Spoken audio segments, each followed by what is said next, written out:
Siyempre, ang mga Kalingap reactors din natin, no? Pasupport na rin po ng kanilang YouTube channel. Hello po, please support React PH.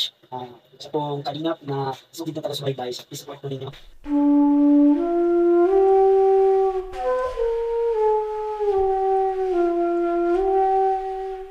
VNC, o sa kilala natin sa tawag na artistahing Labandera, nakahawig ni Marian Rivera, buti na lang nakita ni Kalingap Rab sa kalsada, halaka. Ano kaya ang nangyari? Malalaman nyo po dito. Bago ang lahat magpapasalamat po muna ako sa inyong mga viewers, na patuloy na sumuporta at nanonood ng aking mga short react videos. Shoutout po sa Team Kabisig ni VSM, by Mambo Filmix Vlog. Salamat po, mabuhay po kayo. Nagpapasalamat din po ako sa bumubuo ng programa ng Kalingap na sina, Kuya Val Santos Matubang, Ate Edna, at Kalingap Rab, dahil po sa programa nyo, maraming taong mahirap ang natulungan, na bago at guminhawa ang buhay. Artistahing Labandera na si VNC, buti na lang nakita ni Kalingap Rab sa kalsada, halaka.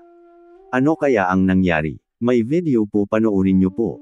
Ayan mga kalinga po, saktong-sakto si Beyonce, naglalakad na naman po. Ayan, may dalang cake. Ano yun, Beyonce cake?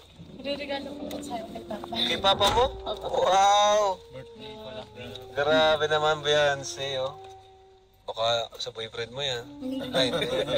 Kunwari sa tatay, ano? Joke lang. Sweet naman, oh. Grabe mga kalinga. Ngayon ang birthday ni Papa mo? Opo. Saan mo binili yan? Doon sa Pambuan. Tapos naglalakad ka lang ah. Yung mga kalingap mo. Nilalakad mo yun? Araw-araw ka naglalakad? Grabe. Layo mga kalingap ito. Palagi niya nilalakad. Buti nakita natin. Nakita agad ni Dr. Love. Alam niya talaga pag beneficiary niya eh. Beyonce yun ah.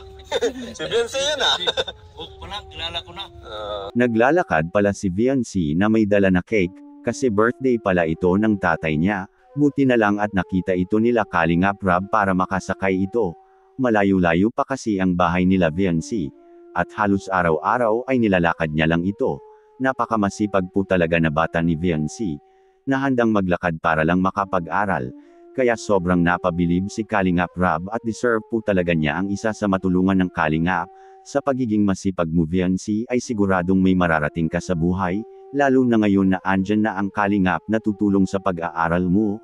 Kaya patuloy lang sa buhay VNC, at stay humble lang palagi, balang araw maaabot mo rin ang lahat ng pinapangarap mo. Dito muna lang po tayo, inyong lingkod React PH nga pala. Salamat po sa suporta nyo. Sana po mag-subscribe kayo para ma-notify kayo sa panibagong short react video na ma-e-upload ko. Ingat po kayo palagi, and God bless po sa lahat.